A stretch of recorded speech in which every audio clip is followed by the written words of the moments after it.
네, 오늘 또 주일 예배 오신 여러분, 그리고 온라인으로 예배 드리시는 우리 나들모 양편 가족과 손님 여러분 환영합니다. 네, 오늘 날씨가 모처럼 너무 맑고 깨끗합니다. 주님께서 우리에게 또 다른 그런 또 은혜를 내려주시는 것 같습니다.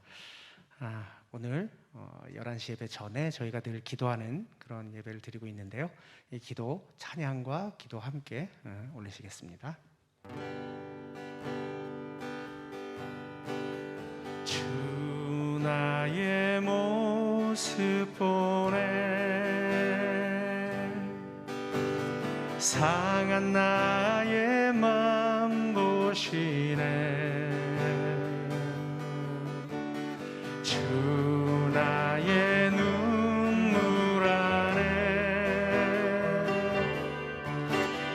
홀로 울던 마음 아시네 주 사랑 내게 있네 그 사랑이 날 채우네 주 은혜 내게 있네 그 은혜로 날 세우네 세상 소망 다 사라져가고 주의 사랑은 끝이 없으니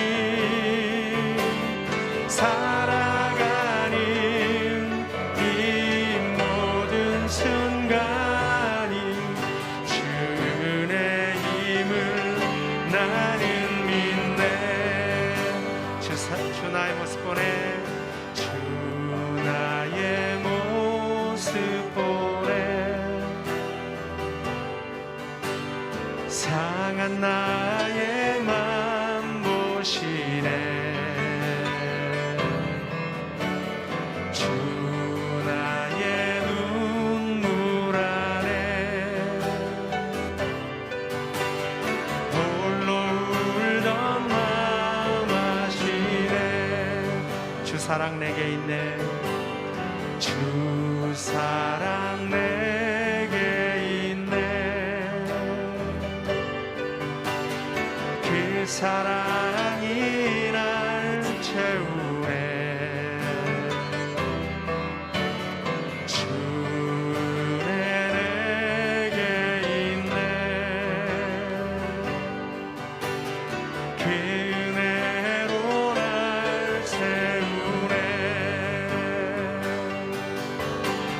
세상 소망 다 사라져가도 주의 사랑은 끝이 없으니 살아가는 이 모든 순간이 주 은혜임을 나는 믿네 세상 소망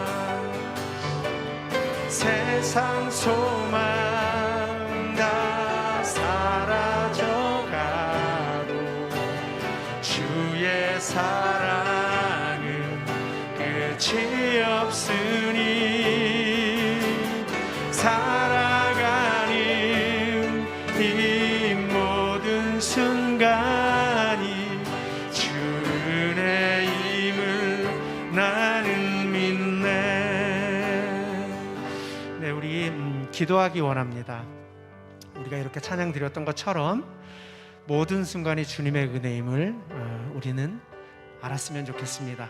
저 역시도 마찬가지고 저는 지난 주간에 저희 예전에 제가 가정교회 목자로 있을 때 가족이 소천을 하여 그 장례를 계속 함께 했습니다.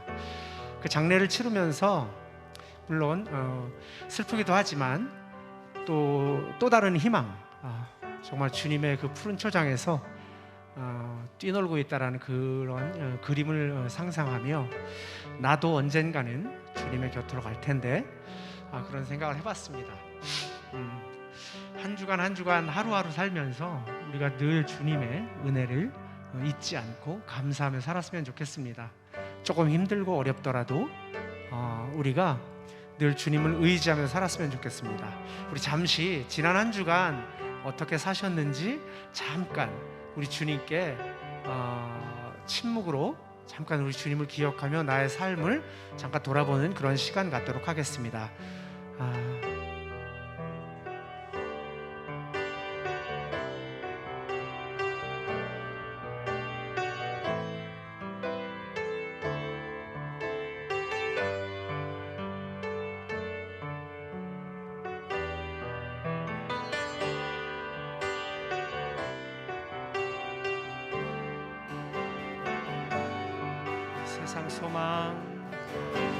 세상 소망 다 사라져가도 주의 사랑이 끝이 없으니 살아가는 이 모든 순간 주 은혜임을 나는 믿네. 주 나의 모습 보내, 주 나의 모습 보내. 상한 나의 맘 보시네. 주 나의 눈물 안에 홀로 울던 마음 아시네. 세상 소망 다 사라져가도 주의 사랑은 끝이 없으니 살아가는 이 모든 순간이 주 은혜임을 나는 믿네. 네, 오늘 우리 예배를 위해서 잠시 기도하시도록 하겠습니다. 정성 목사님이 지난주부터 부활에 관련된 말씀을 나눠주고 계십니다. 네, 그렇습니다. 주님은 우리에게 부활로 증거하셨습니다. 우리가 그 부활 생명을 믿고 따라가는 그런 믿음 생활을 했으면 좋겠고, 오늘 예배 가운데 우리 정성 목사님께서 기도해 주시고 또 말씀 가운데 우리가 어떻게 그것을 잘 듣고 우리 삶에 나타낼 수 있는지 그런 예배가 될 수 있도록 기대하는 예배를 위해 기도하시겠습니다. 잠시 기도하시겠습니다. 주님, 그렇습니다. 우리가 살아가는 이유는 주님을 믿고 따르는 것인데 어떠한 사람들의 이 어지럽고 힘든 세상 가운데 휘둘리지 않았으면 좋겠습니다. 그런 순간이 왔을 때 주님께 시선을 돌리고 맞춰가는 삶을 살았으면 좋겠습니다. 세상은 결코 우리에게 호락호락하지 않습니다. 우리의 뜻과는 다르게 정말 욕심과 탐욕과 전쟁과 폭력이 난무하고 있습니다. 주님, 그러한 세상 가운데 우리가 거하지 않도록 주님을 바라보며 우리가 이 세상 가운데 설 수 있도록 도와주십시오. 주님 도와주십시오. 아버지, 세상 소망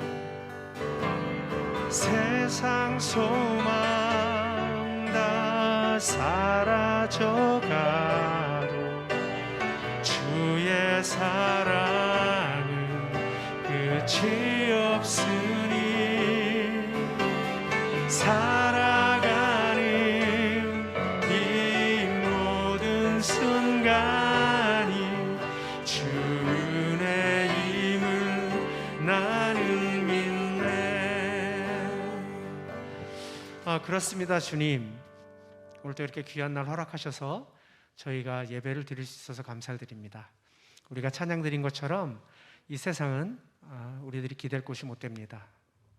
늘 우리를 유혹하고 주님을 믿고 따르는 것에 걸림돌이 되는 그런 많은 것들이 세상 가운데는 있습니다. 그러한 걸림돌이 나에게 왔을 때 주님께 시선을 맞추고 주님 걸어가신 그 길을 담대히 따라갈 수 있도록 저희들을 인도해 주십시오. 오늘 말씀을 전하실 우리 정성 목사님을 통해 또 주님의 음성 듣고자 합니다.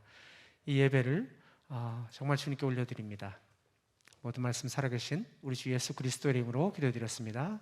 아멘.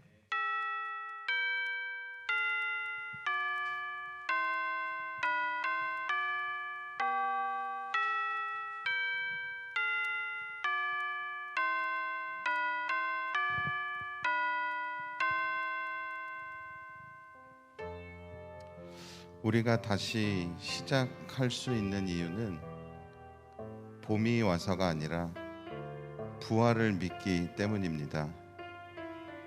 부활하신 우리의 주님 예수 그리스도의 영을 우리 함께 노래합시다.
그 친밀한 사랑으로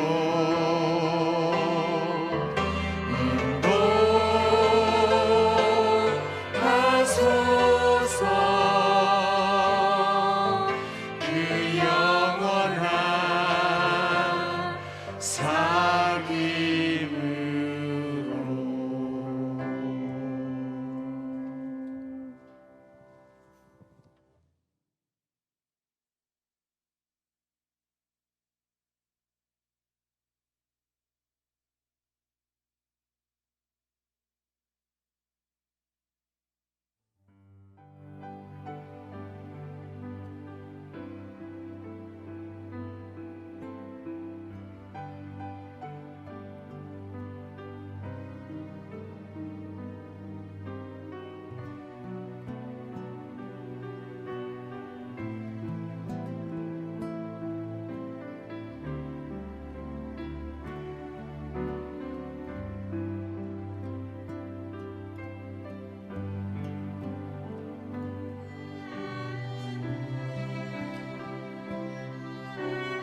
네, 우리 예배 오신 여러분 환영합니다.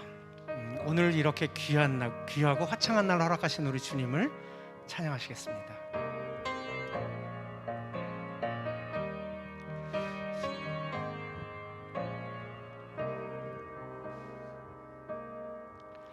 주가 보이신 생명의 길, 나 주님과 함께 상한 마음을 들이며 주님 앞에 나가리.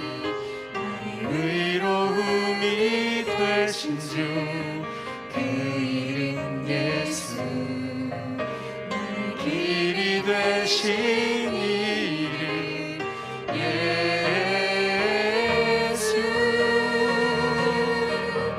나의 길 오직 그가 아시나니. 나를 단련하신 후에 내가 정금같이 날아오리라. 주가 보이신 생명의 길, 나 주님과 함께 사랑 마음을 드리며 주님 앞에 나가리. 나의 의로움이 되신 주, 그 이름 예수. 나의 길이 되신 이름 예수. 나의 길 오직 그가 아시나니. 나를 단련하신 후에 내가 정금같이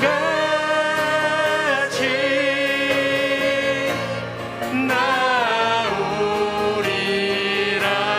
나의 길 오직 그가, 나의 길 오직 그가 지나니. 나를 단련하신 후에 내가 정금같이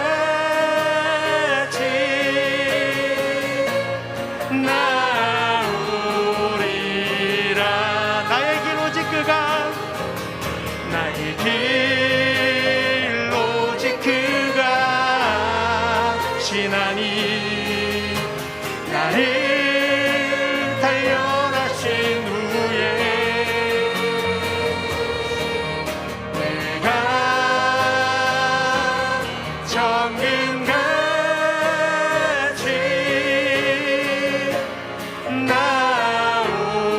나오리라. 십자가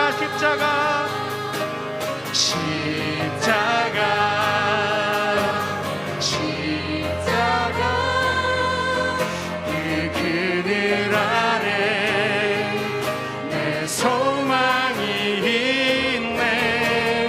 십자가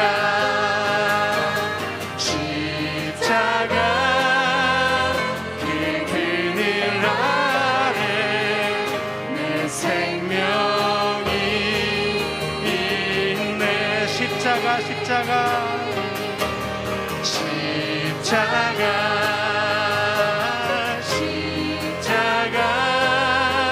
그 그늘 아래 내 소망이 있네.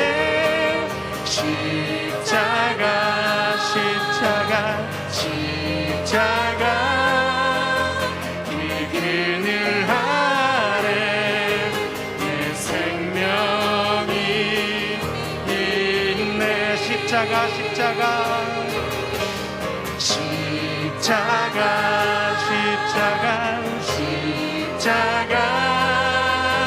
그 그늘 아래 내 소망이 있네. 십자가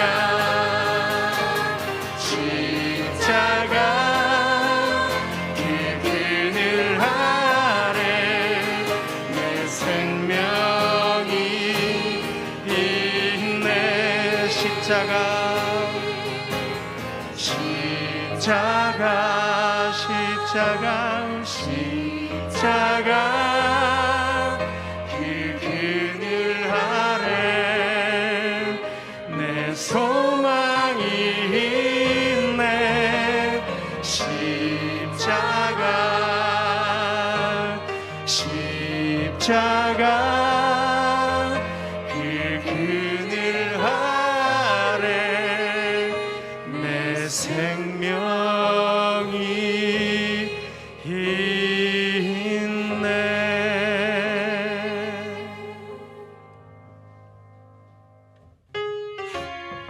네, 조금 기쁜 마음으로 우리 주님께 찬송 드릴까요?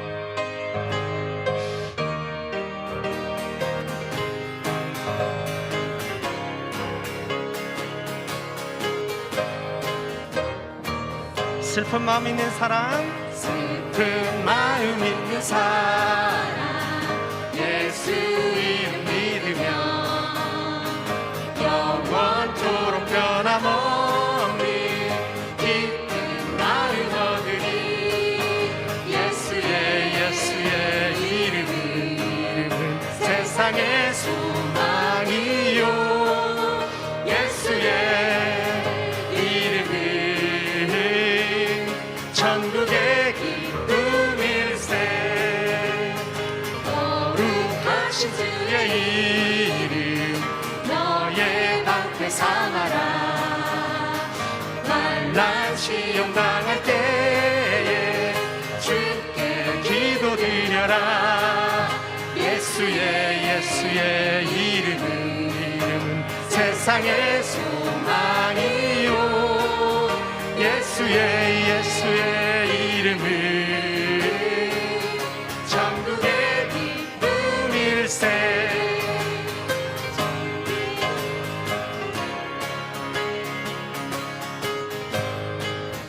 존귀하신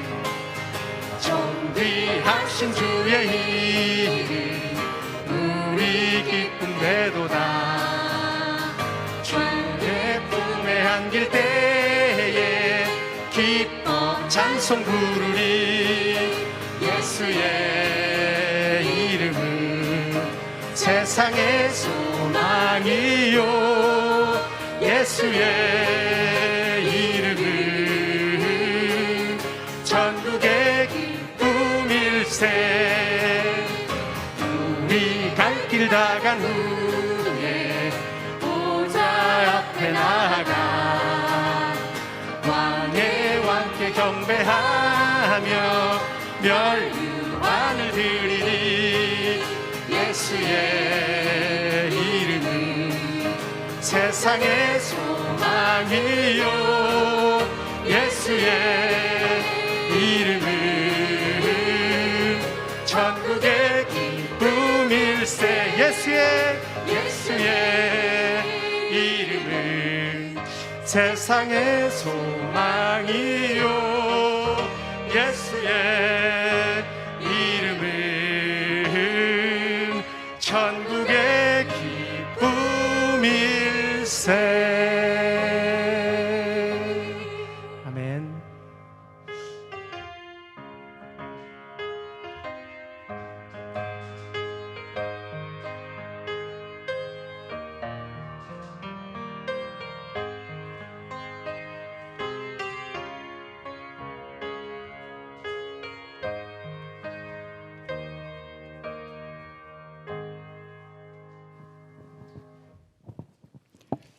기도하겠습니다.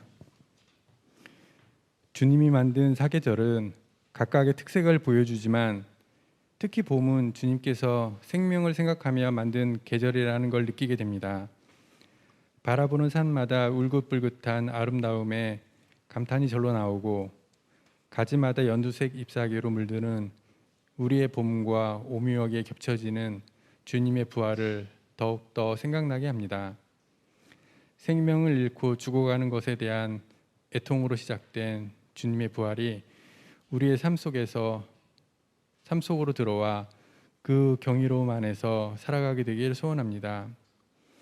코로나19가 아직 유행하고 있어 답답한 마음입니다. 그러나 코로나19가 우리의 삶에 미치는 영향보다 우리 공동체가, 우리 교회가 미치는 영향이 더 커서 한 몸, 한 공동체를 이루어 나가는데 코로나19가 장애물이 되지 않게 하여 주시옵소서. 우리 공동체가 포스트 코로나 시대를 준비하는 원동력이 되길 소원합니다. 우리가 우리의 편안함 때문에 주님께서 보고 계시는 미얀마 같은 세상을 보지 않는 누를 범하지 않게 하여 주세요. 그리고 파키스탄 같은 세상을 바라봐 달라고 보내신 서정자 신용직 선교사님이 주님의 사역 안에서 주님과 함께하는 기쁨을 느끼는 날들이 많게 되길 기도합니다. 많이 힘들어하는 가족들이 있습니다. 그 힘듦을 갖고 주님의 품 안으로 들어가 주님께서 주시는 평안함을 갖게 되길 기도합니다. 부활하셔서 우리와 함께 하시는 예수님의 이름으로 기도드립니다. 아멘.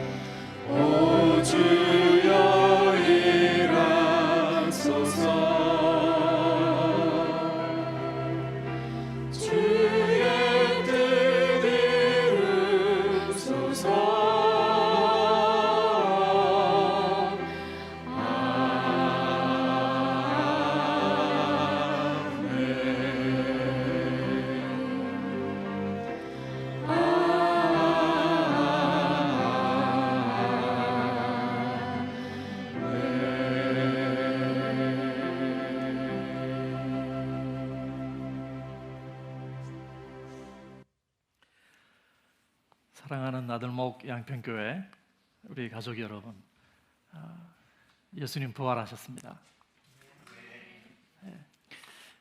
초대교회가 유대인들의 안식일이 아니라 지금으로 치자면 토요일 저녁이 되겠죠. 안식일이 아니라 일요일 날 모여서 예배를 드리게 된 이유는 예수님께서 바로 안식 후 첫날 일요일에 해당하는 오늘 부활하셨기 때문에 그렇습니다. 그것은 초기 교회부터 그리스도인 모임의 정체성이 그들의 토대가 어디에 있었는가라고 하는 것을 우리에게 아마 잘 보여주는 것인 것 같습니다. 오늘날 교회가 십자가 죄사함의 복음을 강조하면서도 예수님의 그 부활의 복음에 대해서 잘 모르고 있는 것이 현실인 것 같습니다. 4주 동안 오늘 두 번째 시간인데요. 우리가 계속 말씀을 함께 나누면서 예수 그리스도의 그 부활의 복음을 장착하는 우리 공동체가 되었으면 좋겠습니다. 오늘 우리가 함께 읽을 말씀은요, 로마서 1장 1절부터 6절까지 말씀입니다. 로마서의 가장 첫 번째 단락입니다. 저와 여러분이 한 절씩 교독하도록 하겠습니다.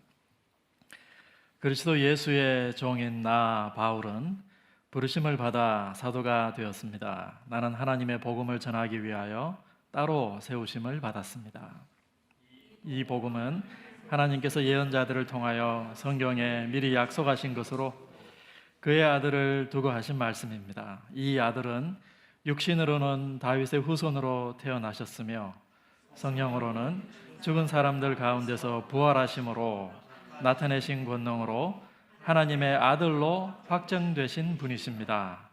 그는 곧 우리 주 예수 그리스도이십니다.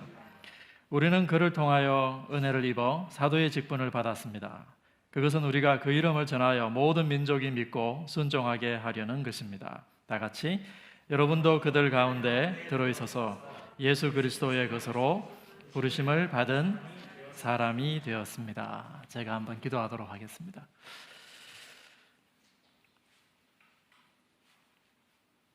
이 땅을 회복하시기 위하여 끊임없이 일하고 계시는 아버지 하나님, 이 땅을 회복하시기 위하여 무엇보다 하나님의 형상으로 귀하게 지으신 우리 인간들을 사랑하셔서 우리를 위하여 독생자를 아끼지 아니하시고 보내어 주신 하나님 아버지, 오늘 주께서 부활하신 이 주일 오전 시간에 저희들 다시 한번 주님 앞에 이렇게 모여서 주님의 말씀을 기다립니다. 주님께서 준비된 말씀 통해서 준비된 것 이상으로 각자의 심령 가운데 하나님께서 은혜 주시고 필요한 말씀으로 채워주시기를 간절히 소원합니다. 이 한 시간 주님께 의탁드리옵고 온전히 성령 하나님의 역사하심을 기대합니다. 예수 그리스도의 이름으로 기도하옵나이다. 아멘. 코로나 사태가 여러분 장기화되고 있죠. 저는 학생들의 얼굴을 본 지가 언제인지 모르겠습니다. 벌써 새 학기째 지금 학생들의 얼굴을 보지 못하고 화면만 쳐다보고 있습니다.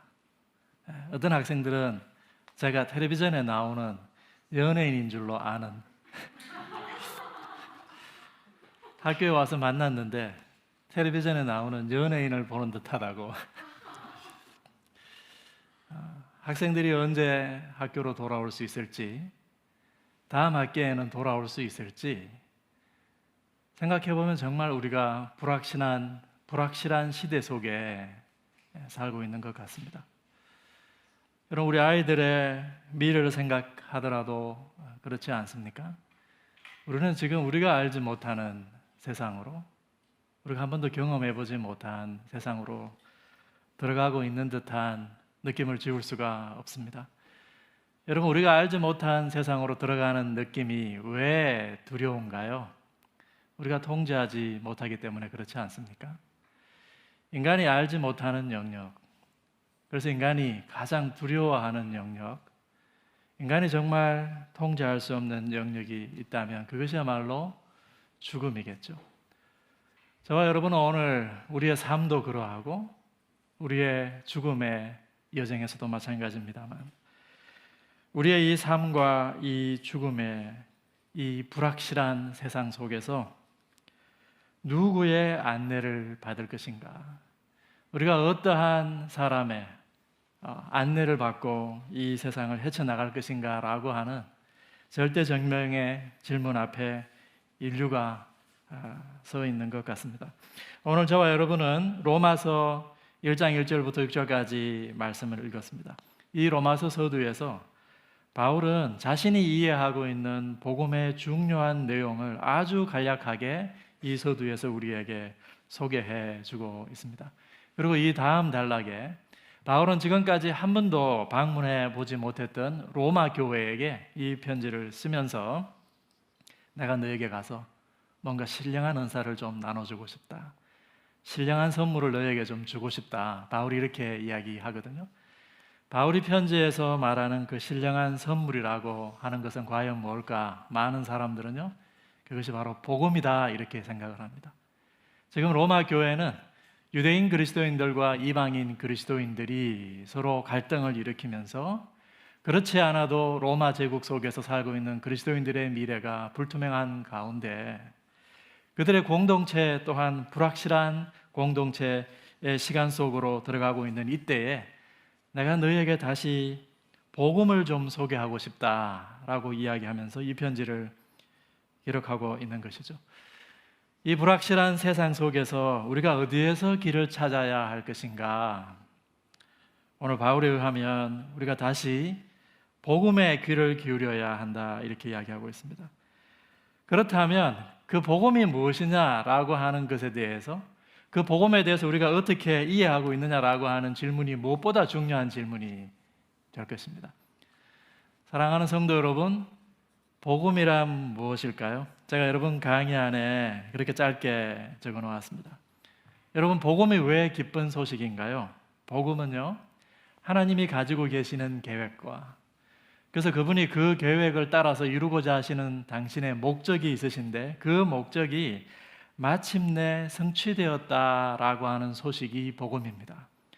하나님이 피조 세계 전체를 향하여 어떤 선한 것을 계획하고 계시겠죠? 그 피조 세계가 망가졌다면 하나님이 그 피조 세계를 다시 회복하시기 위해서 열심히 일을 하고 계시겠죠? 그런데 그 하나님의 목적이 마침내 성취되었다라고 하는 소식이야말로 정말 우리에게 좋은 소식이 될 것입니다. 제가 지난 시간에 부활을 통해 아버지 하나님께서 그 하나님의 지혜와 사랑, 그분의 능력과 열정을 우리에게 보여주셨다 함께 말씀을 나누었습니다. 바울은 로마서 1장 16, 17절에서 본격적으로 그가 이해하고 있는 복음에 대해서 설명하기 이전에 이 복음을 통해서 하나님의 능력이 우리에게 나타났다. 이 복음을 통해서 하나님의 의로우심이 우리에게 나타났다. 세상을 회복하시고 바로잡으시고 단순히 그 세상을, 망가진 세상을 회복하시는 것이 아니고 하나님이 계획하신 그 놀라운 영화로운 새 창조의 세계로 이 세상을 들이시는 그 일을 하나님이 성취하셨는데, 그것을 행할 수 있는 하나님의 능력이 나타났고, 그것을 마침내 신실하게 행하시는 그분의 의로움이 복음을 통해서 나타났다. 오늘 우리가 읽은 1장 2절부터 6절에는요, 이 복음이 가지고 있는 세 가지 측면에 대해서 이야기해 주고 있습니다. 여러분, 복음은 무엇이냐? 이 복음은요, 먼저 오늘 바울이 뭐라고 합니까? 2절에서부터 이 복음은 누구에 관한 것이라고 이야기하고 있습니까? 이 복음은 2절 3절에 아들에 관한 말씀이다, 이렇게 이야기하고 있죠. 이 복음의 핵심적인 내용은 아들에 관한 이야기다. 그 이야기는 무엇으로 구성이 되어 있는가? 2절부터 4절까지 예수께서 다윗의 혈통으로 나셨다, 이렇게 시작하죠. 그리스도께서 인간의 모습으로 오셨다. 그리고 죽으시고 그 죽은 자들 가운데에서 부활하셔서 하나님 보좌 우편으로 승귀하시고, 그리고 그 하나님 보좌 우편에서 성령을 교회 위에 부어주신 이 일련의 사건들 있죠. 이 일련의 사건들을 우리가 복음의 내용으로 이해하고 있습니다. 오늘 바울이 1장 2절부터 4절까지 복음은 아들에 관한 것인데, 바로 그 아들에 관한 이러한 아들에게 일어난 이러한 사건들이 복음의 중요한 내용이다, 이렇게 설명하고 있죠. 여러분, 이 사건들이 가지고 있는 의미들이 있습니다. 복음은요, 기본적으로 예수님 사건들을 의미하는데, 그 예수님 사건들이 가지고 있는 의미들이 있어요. 여러분, 성육신이 가지고 있는 의미가 무엇입니까? 예수님이 십자가에서 죽으셨어요. 그것이 가지고 있는 의미가 있지 않습니까? 예수님이 무덤 가운데에서, 죽은 자들 가운데에서 부활하셨습니다. 그것이 가지고 있는 의미에 대해서 우리가 지금 함께 상고하고 있는 중이죠. 예수님 사건들이 가지고 있는 의미를 또한 우리가 복음이라고 이해하고 있습니다. 그리고 그 의미를 가만히 들어보면요, 그 의미가 우리에게 무언가를 도전하고 요청하고 있습니다. 예수님께서 십자가 위에서 죽으셨어요. 그것은 뭘 말하는가요? 그가 우리의 죄를 대신 지셨다라고 하는 것을 의미하죠. 그것은 우리에게 뭘 도전하고 뭐를 요청하는가요? 우리가 죄인이다라고 하는 것을 인정하라고 하는 것을 우리에게 요청하는 것입니다. 복음은 예수님의 사건, 그 사건이 가지고 있는 의미와 우리를 향한 요청, 나아가서 우리가 그 도전과 요청에 믿음으로 반응했을 때 우리에게 주어지는 하나님의 은총이 있습니다. 그 결과죠. 복음의 결과로 우리에게 주어지는 그 구원의 은총. 그렇기 때문에 복음은 여러분, 이러한 세 가지 측면들을 다 소유하고 있다라고 말해야 될 것입니다. 오늘 바울이 5절에서 복음에 대해서 설명한 다음에 자신이 이 복음을 위해 부름받았다라고 하는 이야기를 하고, 바울이 뭐라고 하나요? 그것은 우리가 그 이름을 전하여 모든 민족이 믿고 순종하게 하려는 것입니다. 모든 민족이 이 복음을 듣고 믿음으로 반응하고 그 복음이 지니고 있는 의미, 메시지를 듣고 하나님께 순종하는 것, 그리스도에게 순종하는 것. 그 순종할 때 그들에게 무슨 유익이 주어지나? 5절에 그를 통해 먼저 은혜를 입은 사람들이 있죠.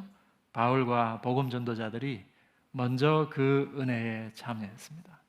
그 은혜에 참여한 자들이 세상에 나가서 그 은혜를 증거하는 것이죠.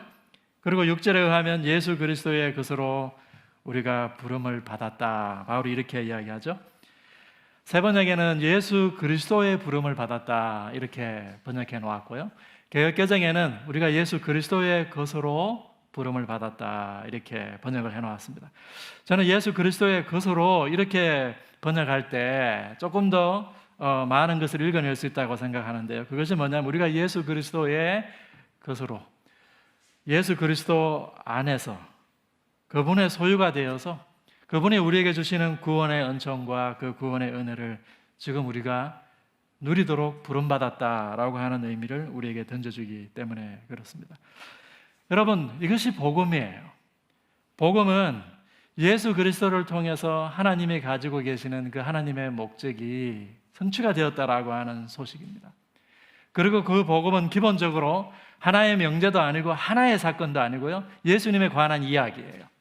예수님이 오심부터 그분의 승귀 그리고 성령의 오심까지 그 하나의 작은 이야기이고요, 그 이야기가 가지고 있는 의미들, 그리고 그것 때문에 우리에게 주어지는 그 구원의 은총 전체 그 패키지를 우리가 복음이라고 부르는 것입니다. 그 복음의 가운데 토막에 들어가 있는 것이 부활이네요. 4절에 보니까 성령으로는 죽은 사람들 가운데서 부활하심으로, 죽은 사람들 가운데 예수님께서 부활하셨다라고 하는 것이 복음의 가운데 이야기로 들어가 있으면서 이 부활을 통해서 하나님께서 당신이 가지고 계시는 그 하나님의 목적을 어떻게 이루셨는지에 대해서 이제 바울은 이 편지를 통해서 우리에게 풀어주고 있는 것입니다. 오늘 저는 부활이라고 하는 이 사건을요, 그리스도에 집중해서 한번 생각해 보려고 합니다.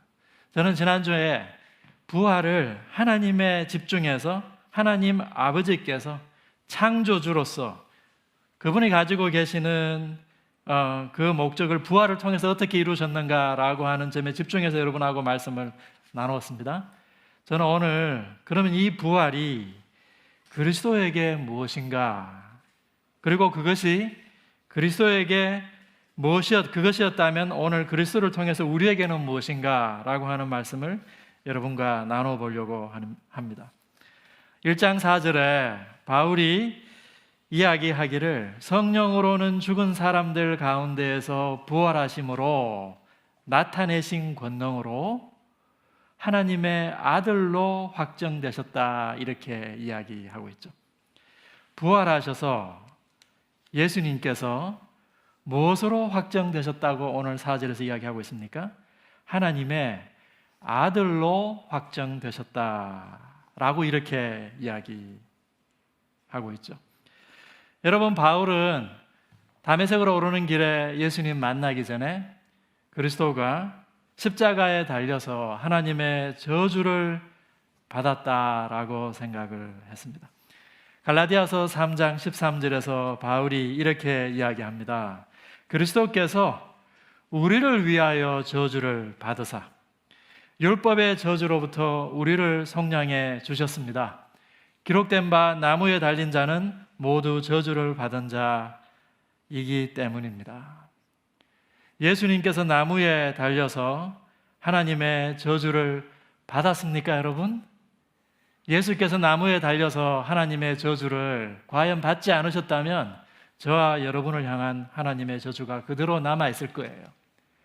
다시 말해서 예수는 나무에 달려서 과연 하나님의 저주를 받았는데 그것이 당신이 죄인이기 때문에 그 하나님의 저주를 받은 것이 아니고 저와 여러분의 저주를 대신 받으셨다라고 하는 것이죠. 그러나 1세기에 바울을 비롯한 많은 유대인들이 예수가 하나님의 저주를 받아서 자기 죄 때문에 십자가에 달려 죽었다라고 생각했던 것이죠. 여러분, 그렇다면 예수가 부활했다라고 하는 사실이 예수님에게 무엇을 의미할까요? 이것은 무엇보다도 1차적으로 예수님 개인에게는 당신의 명예를 회복하신 사건입니다. 그분이 죄인이 아니었다라고 하는 것이죠. 바울은 예수님을 만난 다음에 그 예수님의 부활을 본 다음에 예수님의 십자가의 의미에 대해서 비로소 이해하게 되었습니다. 그 예수님의 십자가가 무엇입니까? 예수님의 십자가는 하나님의 소명이었다라고 하는 것을 발견했다는 것이죠. 예수님의 십자가가 하나님이 예수님에게 주셨던 하나님의 목적을 성취하기 위해서 예수님에게 부탁하셨던 그분의 부르심이었다라고 하는 것을 비로소 부활하신 예수님을 만난 다음에 알게 되었다라고 하는 것입니다. 부활하셔서 예수님은요, 비로소 그분이 죄인이 아니라 사실은 하나님의 아들이었다, 진정한 하나님의 아들이었다라고 하는 것이 온 세상 가운데 선포되었다라고 하는 것입니다. 여러분이 하나님의 아들이라고 하는 표현은요, 성경 속에 구약 성경 속에서부터 등장하는 표현이에요. 우리가 출애굽기 4장 22절에 보면 하나님께서 바로에게 이렇게 말하라고 모세에게 이야기합니다. 나 주가 이렇게 말한다. 이스라엘은 나의 맏아들이다. 내가 너에게 나의 아들을 놓아 보내어 나를 예배하게 하라고 하였건만 너는 그를 놓아 보내지 않았다. 지금 이 본문 가운데 누가 하나님의 아들로 등장합니까? 하나님의 아들. 구약 성경에서요, 이것은 이스라엘의 다른 이름이에요. 하나님의 백성을 지칭할 때 하나님께서 말씀하시기를 내 아들이다 이렇게 표현했다라고 하는 것이죠. 무엇보다도 이스라엘은요, 나의 맏아들이다 하나님이 이렇게 말씀하셨습니다. 이스라엘이 나의 맏아들이다 라고 하는 이 표현은 하나님께서 뭘 염두에 두고 계신가요? 맏아들이 있으면 또 누가 있을까요? 다른 많은 아들들이 있다라고 하는 것이죠. 맏아들 이스라엘을 부르심으로 하나님께서 누구를 부르기를 원하신다라고 하는 거예요?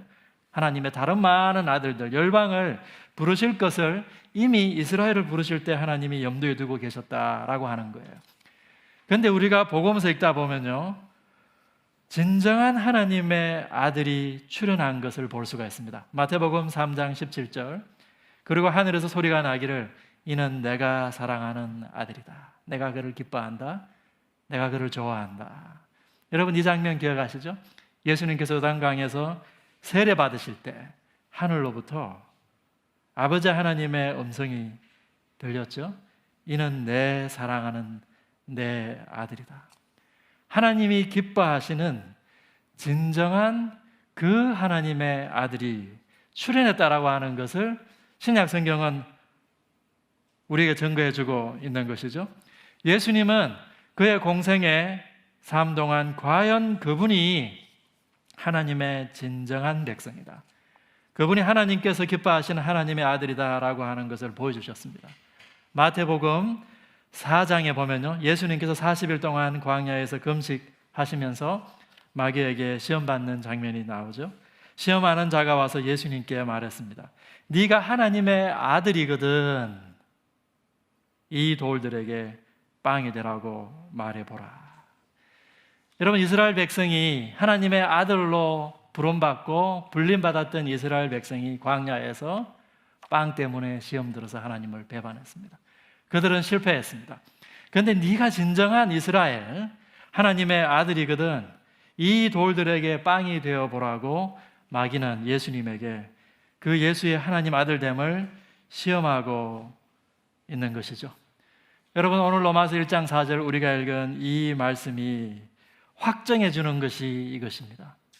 예수님은 이 땅 가운데에 오셔서 그분의 공생의 시간 동안 내내 그분이 과연 하나님의 진정한 아들이었다라고 하는 것을 우리에게 보여주셨다라고 하는 것이에요.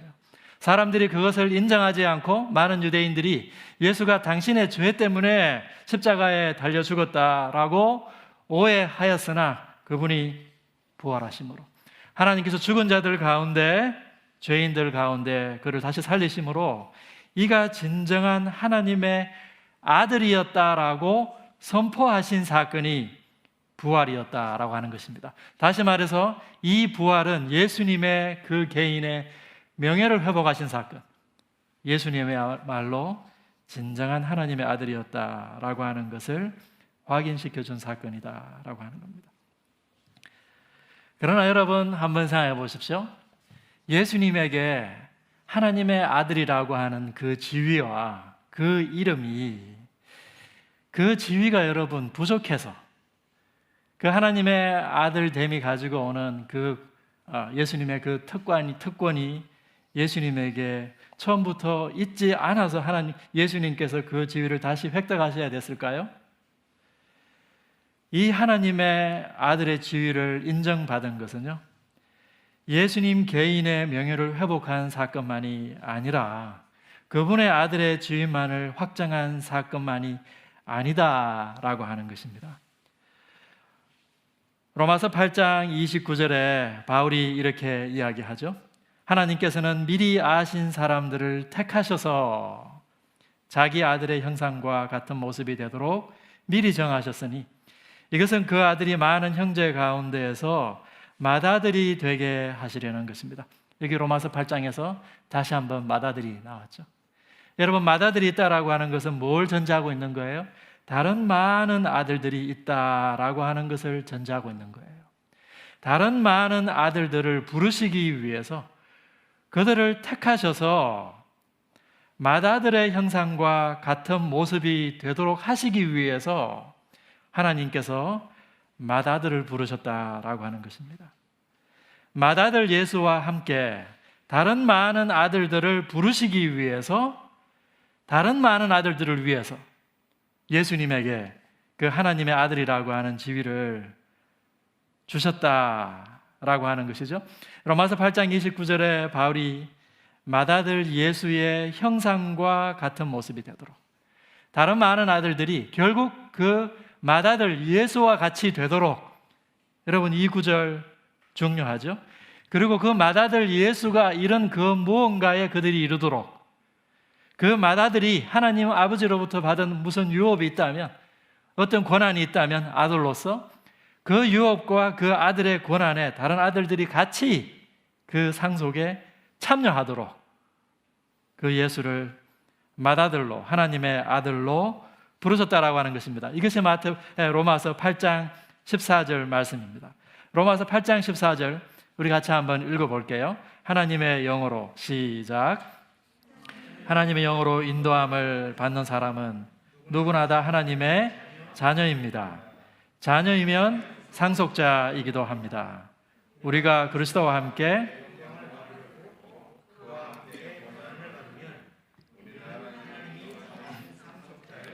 그리스도와 더불어 공동 상속자입니다. 거기 누구나 다 하나님의 자녀입니다. 하나님의 영으로 인도함을 받는 사람은 하나님의 자녀다. 세 번역이 그렇게 번역해 놓았는데요. 사실 직역을 하면 누구나 다 하나님의 아들들입니다. 세 번역은 우리 자매들을 염두에 두고 자녀입니다. 이렇게 번역했습니다. 그러나 맏아들과 함께 공동 상속자가 될 다른 아들들라고 하는 의미를 아주 분명하게 이 로마서 8장에서 이야기하고 있죠. 예수님께서 다른 하나님의 아들을 대표하는 맏아들이다. 그리고 하나님이 기뻐하시는 진정한 하나님의 백성이 되었다라고 하는 것을 설명하는 다른 언어가 있는데요. 바울의 편지 가운데 그것이 바로 마지막 아담이라고 하는 표현입니다. 우리가 지난 시간에 고린도전서 15장 20절 이하에 있는 구절 같이 한번 읽어봤는데요. 거기 20절에 그리스도께서 죽은 사람들 가운데에서 살아나셔서 잠든 모든 사람들의 첫 열매가 되셨다. 그렇게 이야기했죠. 그래서 한 사람, 첫 번째 사람 아담으로 말미암아 죽음이 들어왔으나 또 한 사람, 둘째 아담 혹은 마지막 아담이신 그리스도로 말미암아 죽은 사람의 부활 생명이 우리에게 찾아왔다라고 하는 것입니다. 그래서 45절에 성경에 첫 번째 사람 아담은 산 영이 되었다라고 기록한 바와 같이 예수님, 이 마지막 아담은 우리에게 그 부활 생명을 우리에게 가져다 주시는 성령의 역할을 영의 역할을 우리에게 하고 계시다, 이렇게 기록하고 있습니다. 이 본문이 우리에게 이야기해 주는 것이 무엇입니까? 예수님께서 진정한 아담이 되셨다라고 하는 것입니다. 여러분, 하나님께서 인간을 지으실 때요, 처음 사람 아담을 지으실 때 그분이 가지고 계셨던 인간을 향한 계획과 비전이 있으셨습니다. 여러분, 시편 8편 제가 거기 적어 놓았습니다. 사람이 무엇이기에 하나님께서 그 사람을 그렇게까지 돌봐주시고 생각하십니까? 8장 5절에 하나님께서 저를 지금은 천사보다 조금 못하게 해놓으셨지만 결국에는 하나님께서 인간을 존귀와 영화로운 왕관을 씌워주실 것입니다. 그리고 주님께서 결국에는 만물을 그 인간의 발 아래 두실 것입니다. 여러분, 구약 성경 시편에 하나님께서 인간을 향하여 가지고 계시는 그 궁극적인 계획에 대해서 여기서 이야기해 주고 있죠. 그런데 하나님이 가지고 계시는 그 궁극적인 계획을 성취하신 분이 계신데 그분이 누구냐? 그분이 바로 마지막 아담으로 우리에게 오신 예수님이다 라고 하는 것이죠. 하나님이 인간에게 주시고자 하시는 그 모든 영광을 다 받으신 인간, 부활 생명에 이른 그 마지막 인간, 그 마지막 아담이 예수님일 뿐만 아니라 그 하나님 아버지와의 관계 속에서 죽기까지 그 아버지에게 순종하는 진정한 인간, 마지막 아담의 모습도 예수님께서 우리에게 보여주신 것이죠. 예수님은 인간의 모습으로 오셔서 과연 하나님과의 관계에서 인간이 어떠한 모습이어야 하는가, 하나님께 순종하는 인간의 모습을 보여주셨고요, 결국 하나님께서 우리에게 준비해 두신 그 인간의 영화로운 모습이 무엇인가, 그 문을 열고 우리에게 그 길을 열어주신 분, 그 마지막 아담이시다. 예수님의 부활은 그 예수께서 죄인이 아니셨고 하나님께서 우리에게 보내어주신 하나님의 아들이요 마지막 아담이다 라고 하는 것을 우리에게 확정해주는 사건이었다라고 하는 것입니다. 여러분, 예수님께서 진정한 하나님의 아들이시고 그분이 마지막 아담이다 라고 하는 이 바울의 메시지가 우리에게 의미하는 바가 무엇일까요? 그것은요, 지금 여기에서 우리의 삶과 그리고 앞으로 우리가 들어가게 될 그 미지의 세계인 죽음의 길에 있어서 우리 삶의 모델이 되시고 우리 죽음의 안내자가 되실 분이, 그 죽음 뒤에 있는 인간을 향한 하나님의 준비해 놓으신 그 부활 생명으로 인도하실 분이, 그 안내자가 되시는 분이 예수다라고 하는 것을 우리에게 이야기해 주고 있습니다. 예수님은 40일 동안 광야에서 금식기도 하시면서 진정한 하나님의 아들이 어떠한 사람인지 우리에게 보여주셨습니다. 여러분, 우리가 복음서 읽어보면요, 그 복음서 내용이 사실 다 그 이야기입니다. 진정한 하나님의 아들이 하나님을 향하여 어떠한 관계를 가지는지, 그분의 삶이 어떠한 모습인지. 여러분, 겟세마네 동산을 한번 생각해 보십시오. 예수님께서 하나님께 기도하기를, 내가 할 수만 있으면 이 잔을 피하고 싶지만 그러나 아버지의 뜻대로 되기를 원합니다. 사람들이 하나님의 뜻을 제쳐두고 예수님으로 하여금 사람들이 다 좋아하는 그 메시아가 되기를 사람들이 요청했을 때 예수님께서 어떻게 하셨습니까? 그 사람들로부터 물러나서 조용히 하나님 앞에 기도하러 물러가시는 그 예수님의 모습, 그 예수님의 삶의 모습, 진정한 하나님의 아들의 모습이 가장 잘 나타난 것이 어디입니까, 여러분? 그 예수님의 삶의 모습이 가장 잘 나타난 곳이 아이러니하게도 그 예수님이 죽으시는 순간이에요. 여러분, 예수님이 십자가에 달려서 보여주신 모습이 무엇인가요? 아버지께로부터 받은 그 소명에 죽기까지 순종하는 모습, 하나님을 향하여 죽기까지 순종하는 그 아들의 모습.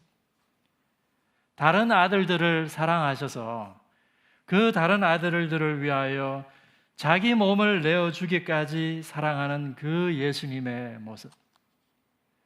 원래 하나님과 본체이시나 인간의 모양으로 우리 가운데 오시고 인간들 가운데서도 가장 연약한 모습으로 그 십자가에 달려 계시는 그 겸손한 예수님의 모습.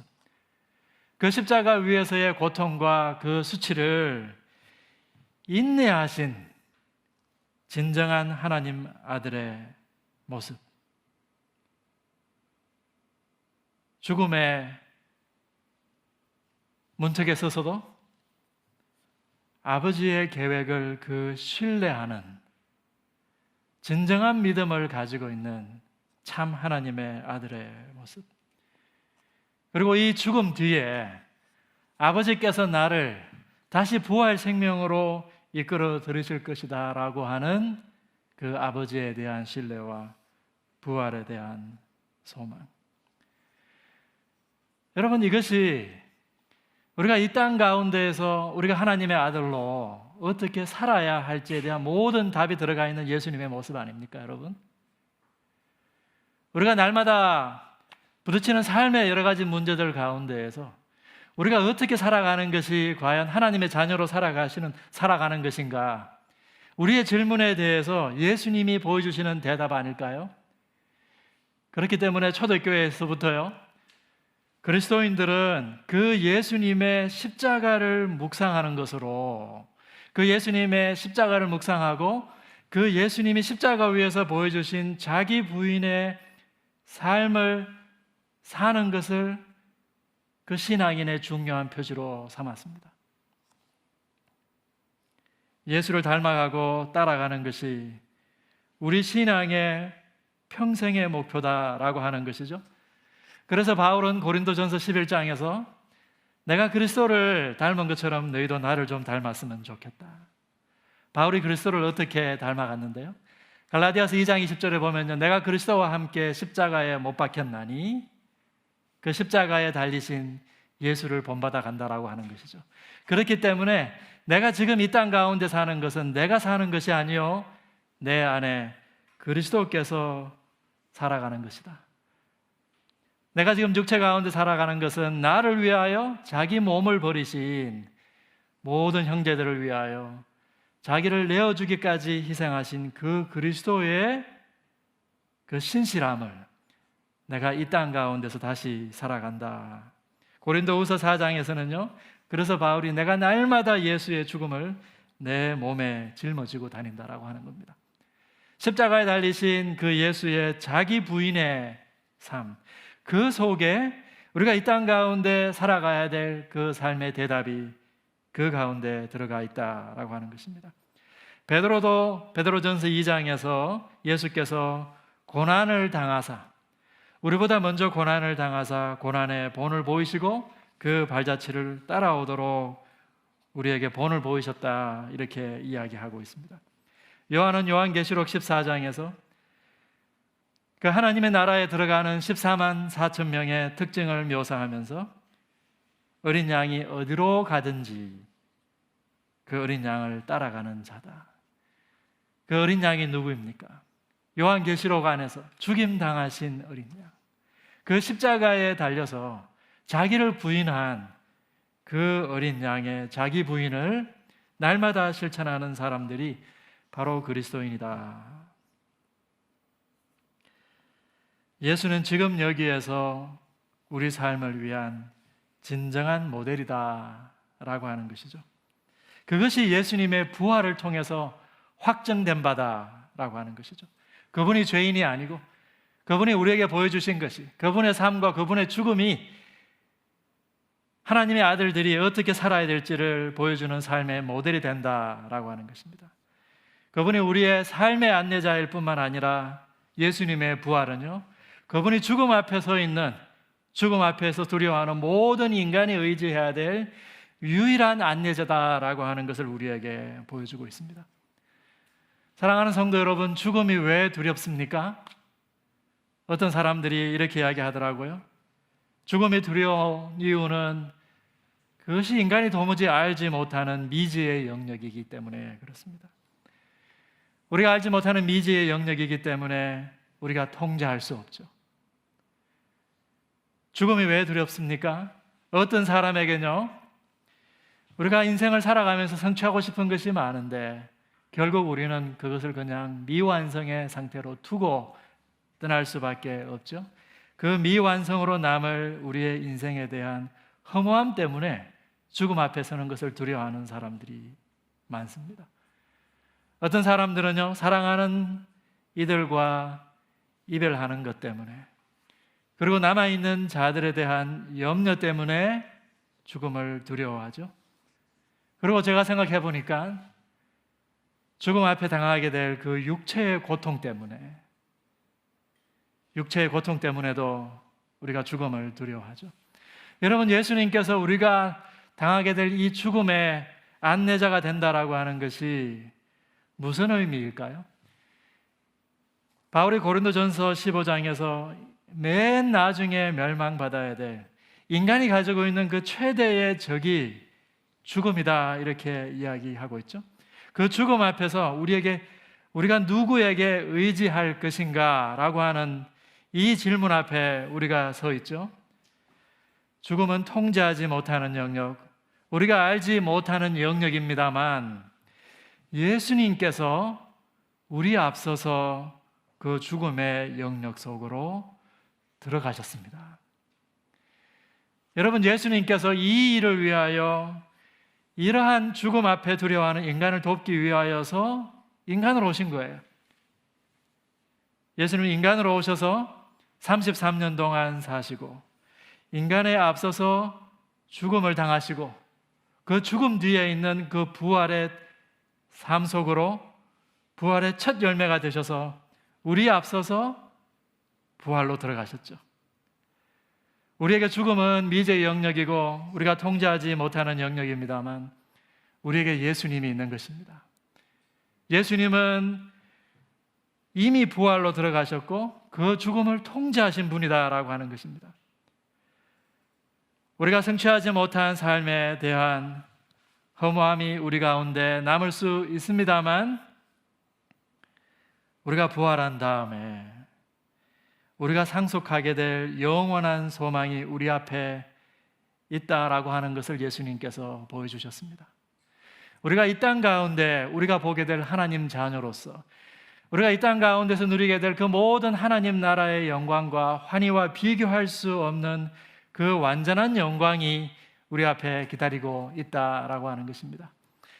여러분, 우리가 이 땅 가운데 살면서도 하나님과의 관계 속에서 우리가 누리는 그 신앙의 환희가 있습니다.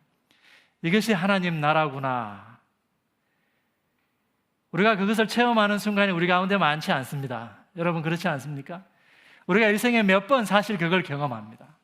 그것 때문에 저와 여러분이 오늘 여기에 와 있는 거예요. 그런데 여러분, 그것이 우리에게 완전해진다고 한번 생각해 보십시오. 우리가 그 영역 가운데로 들어가게 된다라고 하는 것이죠. 우리가 땅에서 성취할 수 없는 그 비교할 수 없는 약속과 유업 속으로 우리가 들어갈 것을 소망하는 것이 부활입니다. 예수님께서 우리를 그리로 인도하시는 것이죠. 우리가 죽음을 통해서 사랑하는 자들과 이별할 수밖에 없습니다. 그러나 지난주에 우리가 알고 있는 어떠한 신앙의 친구, 우리가 인생의 동반자를 떠나보내면서 우리가 다 고백한 것처럼 우리가 그를 제외할 것입니다. 우리가 이 땅 가운데 사랑하는 많은 사람들과 이별하겠지만 우리가 더 영광스러운 모습으로 함께 제외할 것입니다. 우리가 그들을 제외할 뿐만 아니라 우리가 죽음 이후에 우리가 주님을 볼 것입니다. 주님을 만나게 될 것입니다. 우리가 죽음을 통해서 우리가 가지고 있는 삶의 모든 통제권을 놓는 것이 두렵죠? 그러나 사랑하는 성도 여러분, 여기에서부터 우리의 삶의 통제권을 놓는 것을 연습하는 것이 그리스도인의 삶입니다. 우리의 가족들도 마찬가지입니다. 우리가 주님께 우리가 가지고 있는 이 모든 삶의 통제권을 넘겨드려야 되고 이것을 연습해야 됩니다. 그리고 우리가 행하는 이 모든 일들에 대한 그 결과를 주님께 맡겨야 된다라고 하는 것이죠. 죽음 이전에 당하게 될 육체의 고통에 대해서 우리가 두려움을 가지고 있습니다. 그러나 그때마다 여러분 십자가에 달려서 고통당하신 그리스도를 묵상해 보십시오. 그 그리스도를 묵상한다고 우리가 그 육체의 고통으로부터 면제되지는 않을 것입니다. 그러나 그 육체의 고통이 무엇인지 아는 분이 우리 곁에 계시다라고 하는 것입니다. 그 육체의 고통이 무엇인지 아는 분이 우리의 손을 놓지 않는다라고 하는 것입니다. 그리고 그 그리스도를 따라서 우리도 그 육체의 연약하고 고통스러운 수간을 지나서 바울이 말하는 것처럼 우리가 썩어질 것을 심고 썩지 아니할 것을 거둘 것이다. 우리가 썩어질 것을 벗고 썩지 아니할 영원한 것을 입을 순간이 있을 것이다 라고 하는 것입니다. 사랑하는 성도 여러분, 이 죽음의 현실 앞에서 우리가 누구의 안내를 따라야겠습니까? 예수님의 부활은요, 모든 인간에게 하나님께서 그들의 삶과 죽음을 위해 보내주신 안내자가 예수 그리스도다. 인류의 안내자가 예수 그리스도다라고 하는 것을 천명하신 사건이 예수님의 부활인 것입니다. 우리가 죽음 다음에 우리에게 부활이 있다라고 하는 것은요, 단순히 우리에게 내세가 약속되었다라고 하는 것을 말하는 것이 아니에요. 우리는 죽음 다음에요, 예수님이 들어가신 그 부활 생명으로 들어갈 거예요. 구체적으로 예수님에게 주어진 그 부활 생명으로 우리가 들어가게 될 것이다 라고 하는 것입니다. 우리가 살아가는 이 삶과 죽음의 길 가운데에서 연약한 우리가 얼마나 많이 넘어집니까? 우리가 얼마나 두려워합니까? 이미 그 부활 생명에 이르신 예수님께서 지금 그곳에서 뭘 하고 계실까요? 로마서 8장 33절에서 바울이 이렇게 이야기하고 있습니다. 하나님께서 택하신 사람들을 누가 감히 고발하겠습니까? 의롭다 하시는 분이 하나님이신데 누가 감히 그들을 정죄하겠습니까? 그리스도 예수는 죽으셨지만 오히려 살아나셔서 하나님의 오른쪽에 계시며, 예수님이 죽으시고 부활하시고 하나님 보좌 우편으로 오르셨다라고 하는 것이죠. 그 하나님 보좌 우편에서 뭘 하고 계시다고요? 우리를 위하여 간구하고 계시다고요. 이 땅에서 우리가 살아가면서 직면하는 많은 문제 앞에서 쓰러지고, 무엇보다 우리가 당면한 이 죽음의 현실 앞에서 두려워하고 있는 연약한 우리를 위하여 그분이 지금도 기도하고 계시다라고 하는 것입니다. 그래서 바울이 이야기하죠. 그리스도 예수 안에 있는 하나님의 사랑에서 누가 우리를 끊겠는가라고 하는 것입니다.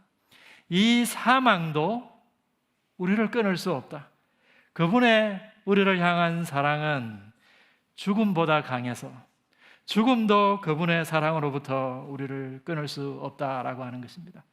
우리가 이 생의 순간을 지나가면서 우리가 그 죽음의 과정을 지나가고 그 죽음의 과정에 이를 때까지 예수께서 우리 손을 놓지 않는다라고 하는 것입니다. 그분이 우리의 안내자가 된다라고 하는 것이죠. 사망도 우리를 끊을 수 없고 환난도 질병도 우리를 끊을 수 없고 우리가 당면한 모든 삶의 위기로부터 그 누구도 우리의 그리스도로부터 우리를 끊을 수 없다. 바울은 로마서 8장에서 이 놀라운 복음의 진리를 우리에게 이야기해 주고 있는 것입니다. 여러분, 이것이 우리에게 주어진 복음입니다. 오늘 로마서 1장 4절에서 예수께서 죽으시고 부활하셔서 하나님의 아들이 되셨다. 모든 다른 아들들을 인도할 수 있는 맏아들이 되셨다라고 하는 것입니다. 그리고 다른 많은 아들들이 이를 길을 그분이 열어주셨다라고 하는 것이죠. 그렇기 때문에 살아있는 모든 자들에게 바로 그 예수의 안내를 따르라라고 하는 것입니다. 오늘 1장 우리가 읽은 이 본문에는요, 사실은 우리에게 좀 더 적극적으로 그 그리스도를 따르라, 그 분의 안내에 헌신하라라고 하는 메시지를 그 속에 담고 있습니다. 예수께서 부활하셔서 하나님의 아들이 되셨다라고 말할 뿐만 아니라 오늘 보면 1장 4절은 뭐라고 이야기하나요? 그분이 권능이 있는 아들이 되셨다 이렇게 이야기합니다. 오늘 세 번역의 번역은요, 그 부분이 조금 애매하게 되어 있습니다.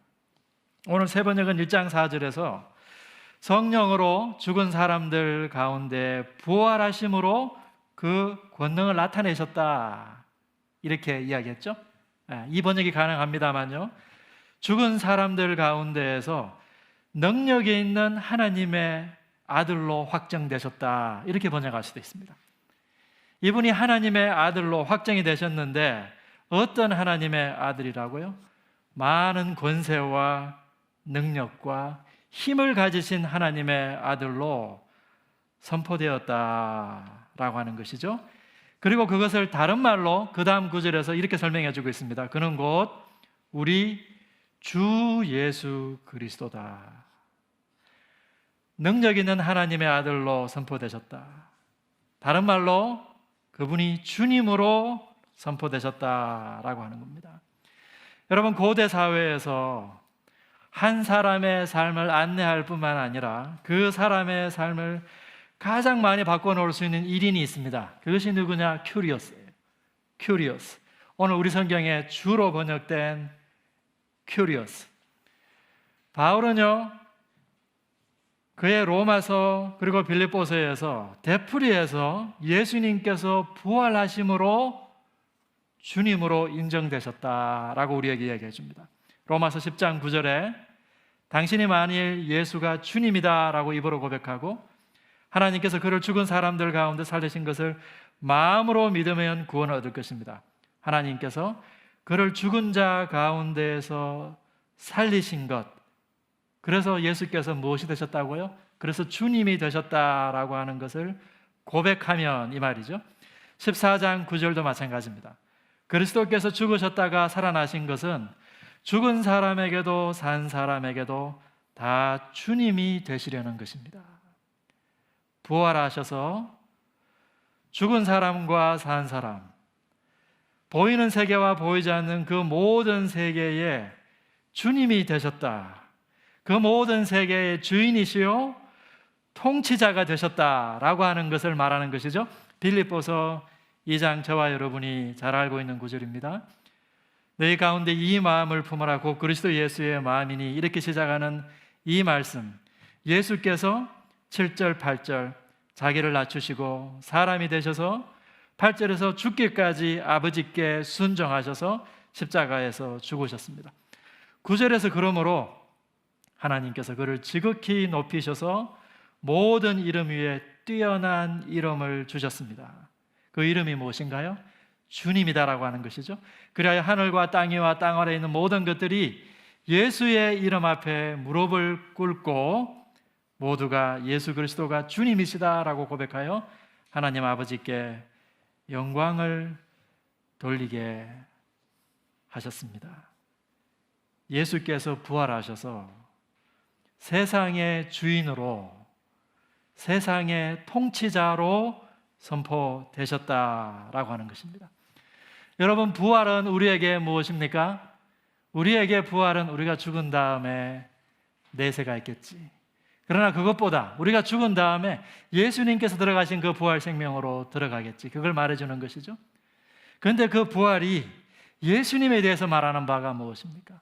그 부활은요, 예수님이 죄인으로 죽으신 것이 아니다라고 하는 것을 말하고요, 그분이 진정한 하나님의 아들이다라고 하는 것을 말해주고, 그분이 세상의 주인이요 세상의 통치자다라고 하는 것을 선언해 주는 것이 예수님의 부활이다 라고 하는 것입니다.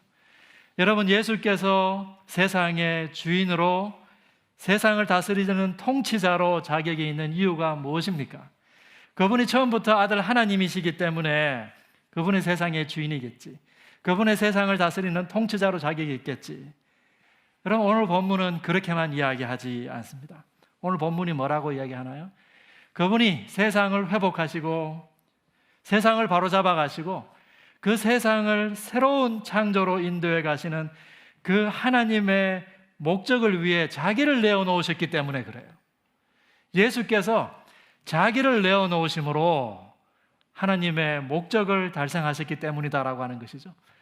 하나님께서 세상을 회복하시기 원하시는데 예수님 때문에 결정적으로 그 세상을 회복하실 수 있었기 때문에 그 예수님에게 세상을 다스릴 수 있는 그 모든 주인의 권세를 예수님에게 허락해 주셨다고 오늘 빌립보서가 우리에게 이야기해 주지 않습니까?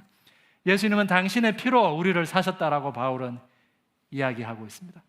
그리고 세상을 다스리는 모든 권세들을 무엇보다 죄와 사망의 권세를 이기셨기 때문에 그분은 세상을 다스릴 수 있는 권세가 있으신 분이시죠. 여러분, 1세기에 주님이라고 하는 것이 의미하는 바가 무엇입니까? 큐리어스라고 하는 단어는요, 한 사람이 누구에게 소속되어 있는가, 누구의 소유물인가 라고 하는 것을 말해주는 단어입니다. 내가 어떤 사람을 주님이라고 부른다면 내가 그 사람의 소유물이요 그 사람의 소속이다라고 하는 것이죠. 그렇기 때문에 그분의 말에 복종해야 된다라고 하는 것을 의미하고요, 그분이 가지고 있는 삶의 어젠다와 삶의 목적에 헌신해야 된다라고 하는 것이 이 주님이라고 하는 단어 속에 들어가 있습니다. 그렇기 때문에 여러분, 다른 주님을 가진다라고 하는 것이 무엇을 의미할까요? 나에게 새로운 주님이 생겼다라고 하는 것은요, 나에게 새로운 소속감과 정체성이 생겼다라고 하는 것이고요, 내가 복종하고 헌신해야 될 새로운 주인이 나에게 생겼다라고 하는 것을 의미하는 것입니다.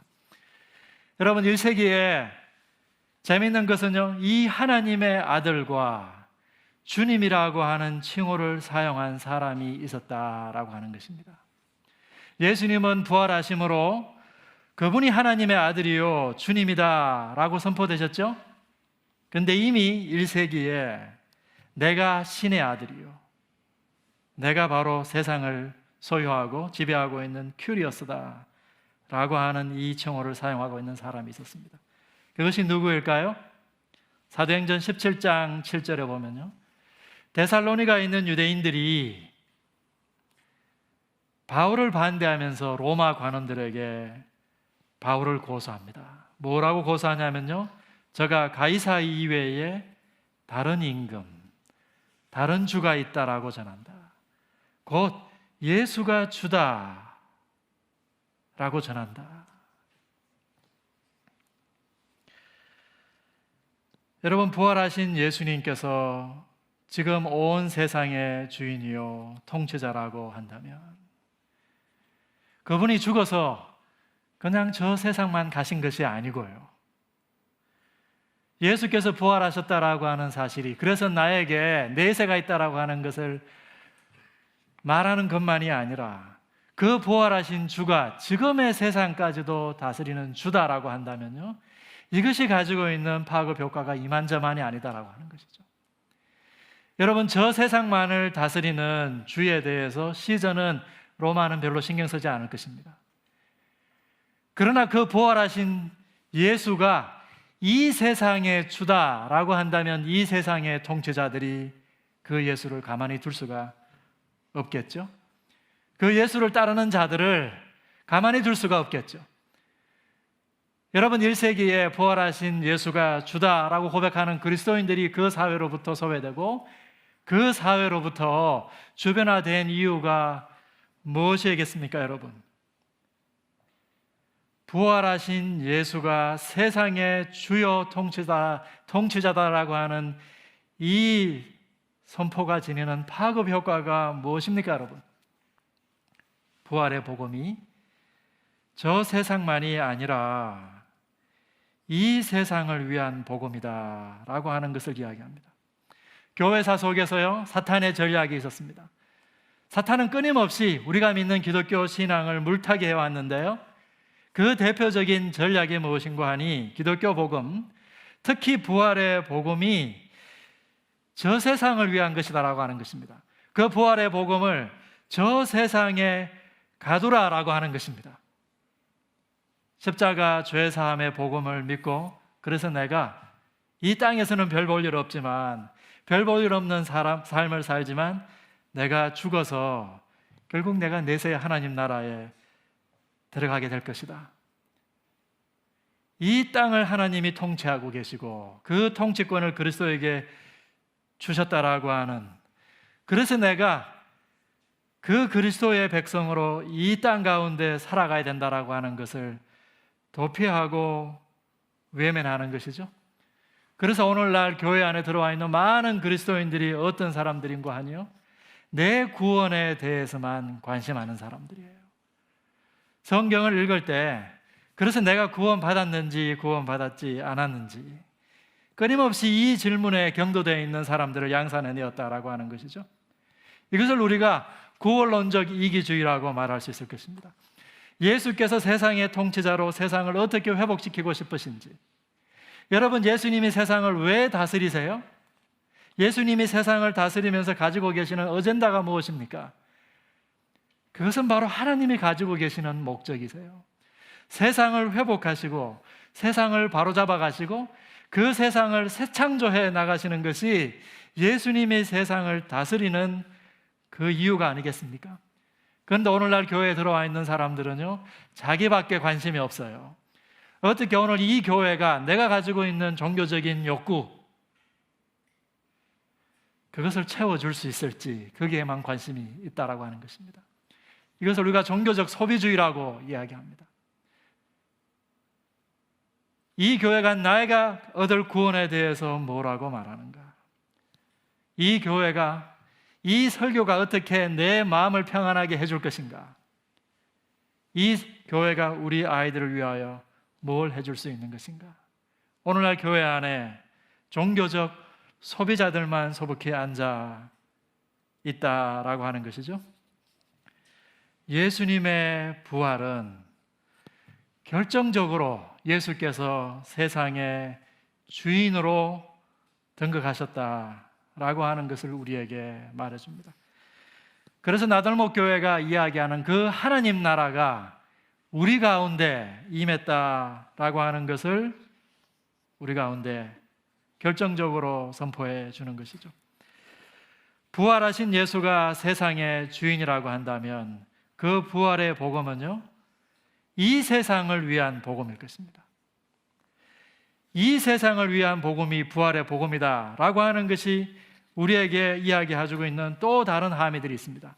그것은요, 부활하신 주님께서 우리의 내면뿐만 아니라 우리 몸의 주인이기도 하다라고 하는 것입니다. 하나님이 지으신 첫 번째 창조 세계, 여러분, 하나님께서 인간의 몸과 하나님이 지으신 눈에 보이는 그 피조 세계를 얼마나 귀하게 여기는지 한번 보십시오. 하나님이 이 세상을 창조하셨고요, 구속사 속에서 중요한 대목들마다 예수님께서 몸을 입고 이 땅 가운데 오셨습니다. 예수님께서 몸을 입고 부활하셨습니다. 몸을 입고 부활하셨습니다. 하나님께서 우리에게 주신 이 몸이 중요하다라고 하는 것이죠. 우리가 회복되어야 된다라고 한다면 우리의 내면뿐만 아니라 우리의 영혼뿐만 아니라 우리의 몸을 비롯한 인간 전인이 하나님 앞에 회복되어야 된다라고 하는 것을 우리에게 이야기해주고 있죠. 여러분, 우리가 신령하다라고 하는 단어를 많이 씁니다.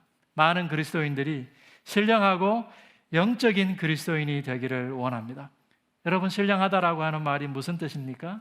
영적이다라고 하는 말이 무슨 의미입니까? 그것은 성령에게 속해 있다라고 하는 뜻이에요. 프뉴마티코스라고 하는 단어는요, 프뉴마, 그걸 우리가 신령하다 우리말로 이렇게 많이 성경에 번역해 놨는데요, 성령에게 속해 있다라고 하는 뜻입니다. 성령의 인도함을 받는다라고 하는 뜻이죠. 우리가 만약에 부활의 복음을 우리 가운데 살아낸다고 한다면 그것은 우리의 내면뿐만 아니라 우리의 생각뿐만 아니라 우리 일상에서 우리가 몸으로 살아가고 만나가는 그 모든 순간 가운데에서 이 부활의 복음을 이제 살아가야 된다라고 하는 것을 말해줄 겁니다. 사랑하는 성도 여러분, 몸의 동성과 몸의 습관을 바꾸어 가야 됩니다. 여러분, 우리가 살아가고 있는 이 삶은요, 인간이라고 하는 존재는 우리의 몸에 의해서 내면이 영향을 받게 되어 있습니다. 우리가 여러분 어떤 습관과 동선을 유지하면요, 반드시 그것 때문에 우리 내면에 생겨나게 되는 욕구들이 있습니다. 하나님께서 인간을 내면과 그 몸이 결합된 인간으로 지으셨기 때문에 그렇죠. 예수님의 부활은요, 바로 그 몸을 하나님께서 부정하지 아니하시고 그 몸을 하나님께서 긍정하신 사건입니다. 새로운 몸을 우리에게 주실 것이다. 1세기 성도들 가운데 이 몸에 대한 오해를 가지고 있던 성도들이 있었습니다. 고린도 교회 성도들, 구원이라고 하는 것은 우리의 내면에만, 우리의 영혼에만 임하는 것이지. 그래서 그들에게 무슨 일이 일어났습니까? 그들은 몸을 함부로 사용했습니다. 고린도전서 5장과 6장에 보면요, 어떤 사람들이 자신들의 몸을 음란한 행위에 내어놓으면서도 자신들이 그리스도인이다, 자기들이 영적인 사람이다, 이렇게 이야기했습니다. 여러분, 그것이 다른 사람들의 이야기가 아닙니다. 우리가 신령한 그리스도인이다라고 생각하면서도 우리가 몸으로 살아가는 우리 일상의 삶 가운데에서는 우리가 그리스도인됨을 나타내 보이지 않는 사람들이 많다라고 하는 것입니다. 부활하신 주님이 세상의 주인이다라고 하는 것은요, 저 세상뿐만 아니라 이 세상이 주님의 것이다, 우리의 내면뿐만 아니라 우리의 몸도 그리스도의 것이다 라고 하는 것을 말해준과 동시에 우리가 살아가고 있는 이 모든 삶의 영역 전체 가운데 종교적인 영역뿐만 아니라 모든 삶의 공적인 영역이 그리스도의 것이다 라고 하는 것을 우리에게 말해줍니다. 사탄은 교회사 속에서 끊임없이 기독교 신앙을, 특히 부활의 복음을요, 종교적인 영역 속에 가두었습니다. 그 부활의 복음을 부활절 하루에 가두어 놓으려고 했습니다. 여러분, 기독교 신앙이 종교적 영역에만 제한될 수 없다라고 하는 것이 무엇을 말합니까? 제가 만나보는 많은 성도들 가운데, 특히 신앙이 좀 있는, 열심히 있는 형제들 가운데요, 내가 신학을 했어야 되는데, 내가 사역자가 되었어야 되는데, 선교사가 되었어야 하는데 라고 생각하는 제자들이 꽤 많더라고요. 제가 그 형제들 가운데 어떤 사람들하고 나눈 대화가 있습니다. 제가 물었습니다. 여러분, 우리가 공적인 영역에서도 그리스도를 드러내야 된다라고 하는 것이 무엇이겠습니까? 가령 여러분이 비행기를 모으는 파일럿이에요. 여객기를 모으는 여객기의 기장이다라고 한번 생각해 보십시오. 여러분, 여객기를 모으는 그 여객기의 기장으로서 여러분이 그리스도를 전하는, 그리스도를 드러내는 방식이 무엇일까요? 그리스도가 이 땅 가운데 주인이다라고 하는 것. 여러분, 많은 사람들이 마치 내가 직접적으로 복음을 전해야만이, 내가 기내 방송할 때 그 기내 방송을 통해서 예수를 전하는 것이 내가 사람들에게 그리스도를 드러내고 내가 기독교 신앙을 살아가는 것이다 라고 오해하는 사람들이 많더라고요. 여러분, 비행기 기장으로서 그 세상을 회복해 나가는 하나님의 선교에 동참하는 방식이 무엇입니까? 그것은요, 그리스도께서 그들을, 그 모든 승객들을 편안하고 안전하게 모시듯이 그들을 모시는 것이 비행기 기장으로서 우리가 살아가는 공적 영역에서 복음을 살아가는 것입니다. 여러분, 우리가 살아가고 있는 모든 삶의 영역 가운데에서 주님께서 그 가운데 거하시면서 바로 그곳에서 세상에 무너진 곳을 지금도 회복하고 계십니다. 우리는 그리로 부름받은 것이에요. 그것이 바로 우리가 하나님의 선교에 동참하는 방법입니다. 우리가 식당을 경영하는 사람입니까? 우리가 식당의 주인으로서 그곳에서 세상을 회복하는 방법이 무엇입니까?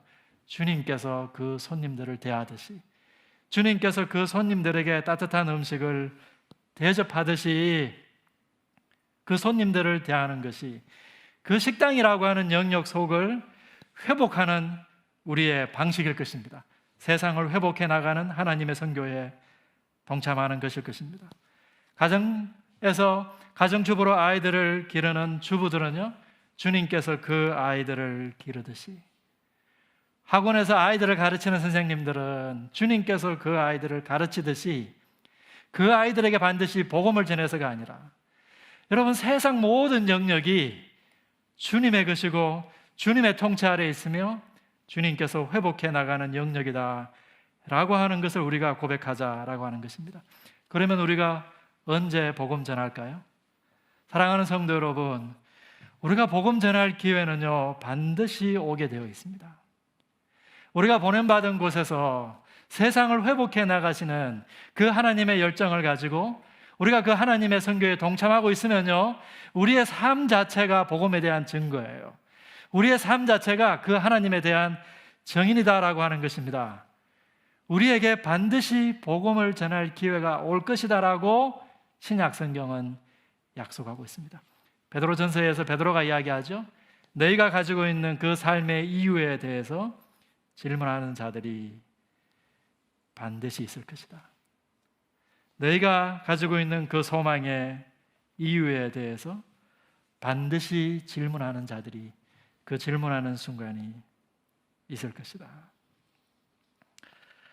사랑하는 성도 여러분, 그렇기 때문에 이 예수님의 부활은요, 우리가 보냄받은 영역이, 그것이 교회이든 가정이든 아니면 학원이든 학교이든 아니면 우리의 직장이든, 그곳에서 하나님께서 회복해 나가시는 그 세상을 허무는 그 모든 것을 거부하고,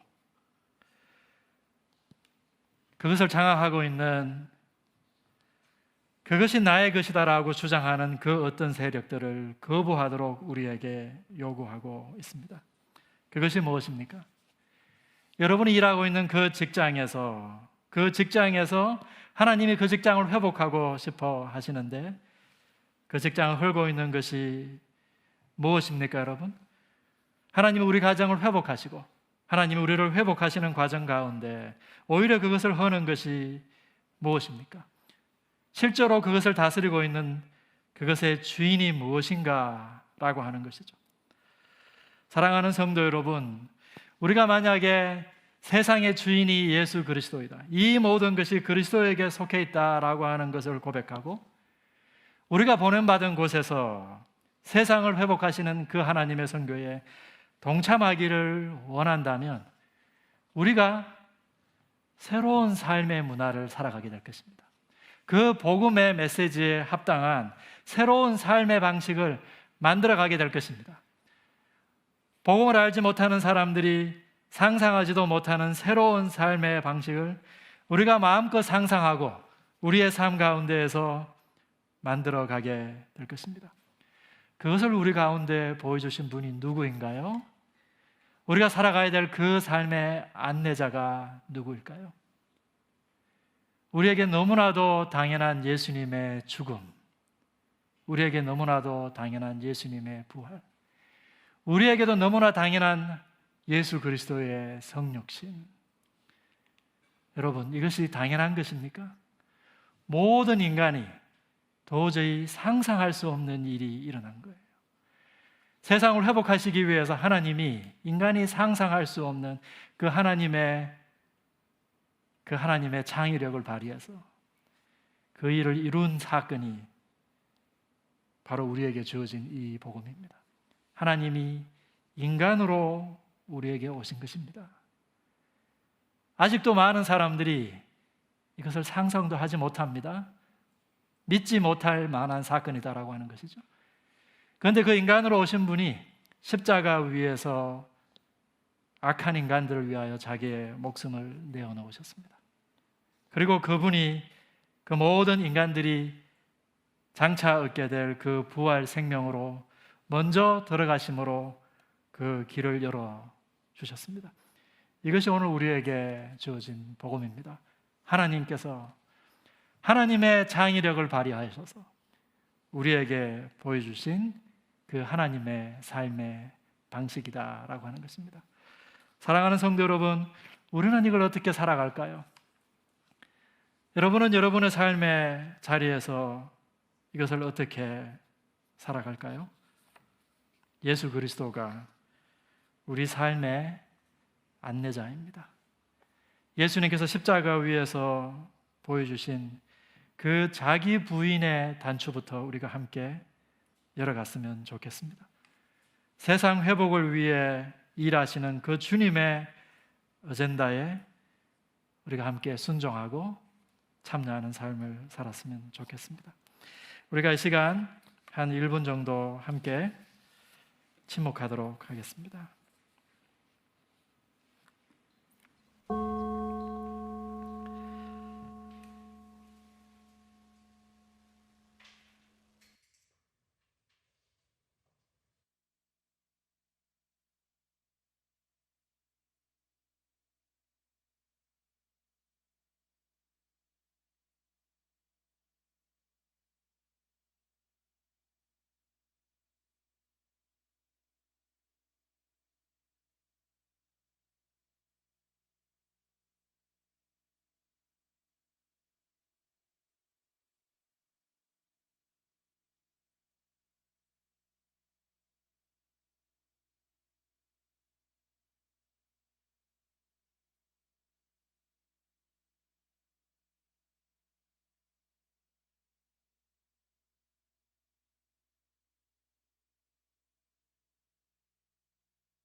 지금 오늘 예배의 가장 소중한 마음으로 드리는 예배 시간입니다. 오늘 말씀을 통해 또 오늘 예배를 통해 주님께서 나 자신에게 또 우리 공동체에 해주시는 말씀에 귀 기울여 주시고 반응해 주시기 바랍니다.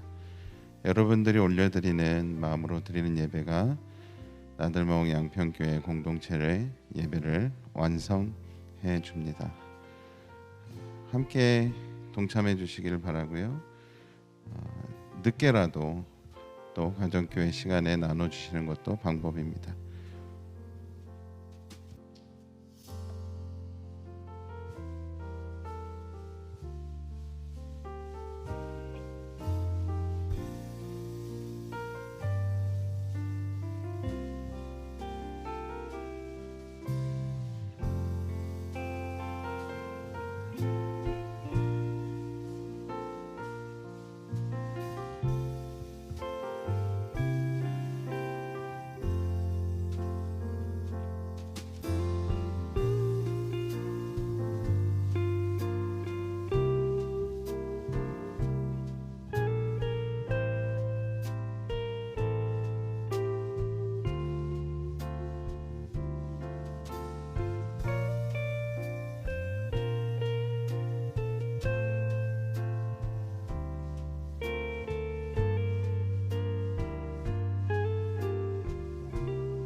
네, 우리 같이 찬양하고 오늘 설교해 주신 정성국 목사님 나오셔서 축도해 주심으로 오늘 예배 마치도록 하겠습니다.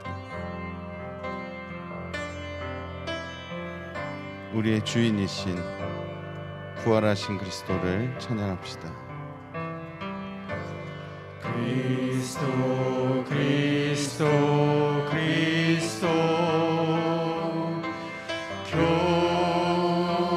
교회의 생명 그리스도 그리스도 그리스도 교회의 이유 그리스도 그리스도 그리스도 교회의 능력 그리스도 예수 그리스도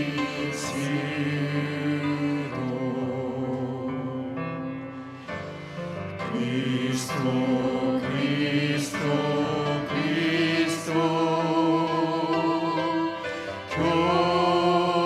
교회의 믿음 그리스도 그리스도 그리스도 교회의 소망 그리스도 그리스도 그리스도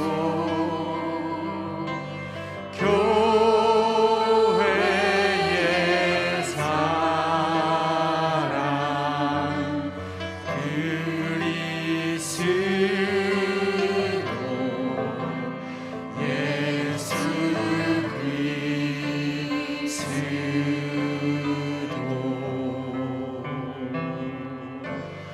그리스도 그리스도 그리스도 내 삶의 생명 그리스도 그리스도 그리스도 내 삶의 이유 그리스도 그리스도 그리스도 내 삶의 능력 그리스도 예수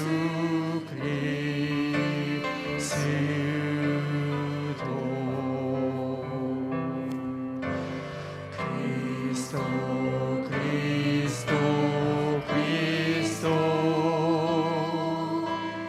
내 삶의 믿음 그리스도 그리스도 그리스도 내 삶의 소망 그리스도 그리스도 그리스도 내 삶의 사랑